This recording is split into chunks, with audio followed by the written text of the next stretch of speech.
All right, I would now like to introduce Rebecca Breed, who plays FBI agent Clarice Starling in the new CBS crime drama Clarice here on WOWK TV 13. Rebecca, thanks so much for joining me. How's it going, first of all? You guys are coming up on your 5th episode, and what's been the feedback so far? Everyone's loving it, which is amazing. And for the most part, everyone says the episodes just keep getting better and better. So the feedback has been fantastic. I'm so excited. Now, Clarice, let's talk about the show. It takes place about a year after the movie Silence of the Lambs, which of course starred Jodie Foster as Clarice. Tell us about your show and what it was like to play such an iconic character. Yeah, so our show picks up, like you said, a year after the Silence of the Lambs, and it's finally time for Clarice to tell her story. I think we've spent a lot of time exploring the narrative of the various men in the series, and so now it's time to tell her story. And essentially, I think she's the hero of the whole thing, and she's an incredibly complex character. She's been through a lot of trauma, not just in the events of the Silence of the Lambs, but in her childhood as well. And then she continues to traumatize herself every day in her job as an FBI agent. So it's very interesting to watch her journey unfold. And, through the prism of the 90s, I think it's a really interesting era to have this story told through. And we bring back a lot of the original characters, which is really exciting, like Ruth Martin and Paul Krenler, Delia Mapp, Catherine Martin. They're all a big part of the show. And yeah, we have a lot of fun continuing to evolve this incredible world that Thomas Harris created in his books, The Silence of the Lambs. So, Rebecca, what appealed to you about this character? Why did you want this role so badly? Oh my gosh, where do I start? Well, first of all, I think Clarice is one of the most wonderfully written characters in literary history. I mean, she's got so much going on all the time. She's so intelligent. She knows how to play the game in the world that she's in, but she's also got this naughty sense of humor. She's got pizzazz about her, and I just love, she can't be put in a box, this girl. And that's why it's so great we're getting to make this series, because we're getting to continue to explore all the different sides of her.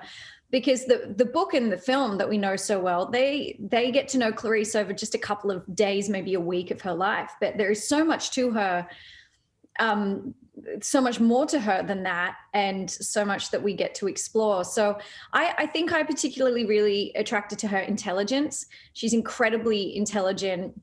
She's got an incredible emotional awareness. She's, studied behavioral sciences, so she's always observing what's going on around her. And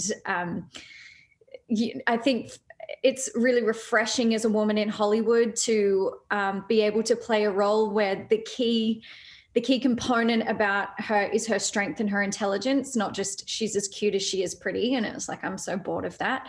So there was a lot of depth to her, a lot of intelligence. She's also incredibly strong, but it's not to say that nothing gets to her. Like, it gets to her, but she just, she's on the journey of learning how to handle it in the environment that she's in, which is, she doesn't do perfectly. And I like that too. She's not a perfect person. She's not a perfect character. She's learning as she goes. And we get to watch her do that. And I get to experience that, which is, it's a lot, because there's a lot of trauma that she goes through, but there's a lot of learning at the catharsis that she goes to. And I get to experience that with her. So it's been a wild ride with Clarice Starling, that's for sure. Of course, the original role was with Jodie Foster. Did you have a chance to talk to her at all before you took on this role? No, I haven't yet. I think we will get the chance when the time is right. She's got her amazing new film, The Mauritanian, that she's on the campaign trail for at the moment. And so, but I think she's going to really like our show. And I think she's going to be really proud of how we've continued to unfold this incredible character. And I take very seriously my custodianship of this character. And I think it's just so wonderful that, all three of us, Julianne Moore included, we got the book, that we got to build this incredible character out of, because every page is a new Clarice Starling goldmine of her internal monologue, her sense of humor, her backstory, so we get to go so deep into who she is. And I take a lot of pride and, I take very seriously the responsibility of being the new custodian of this character, and I really want to get her right, whilst continuing to unfold who she is that we haven't seen yet. So she's pretty complex, as you were saying.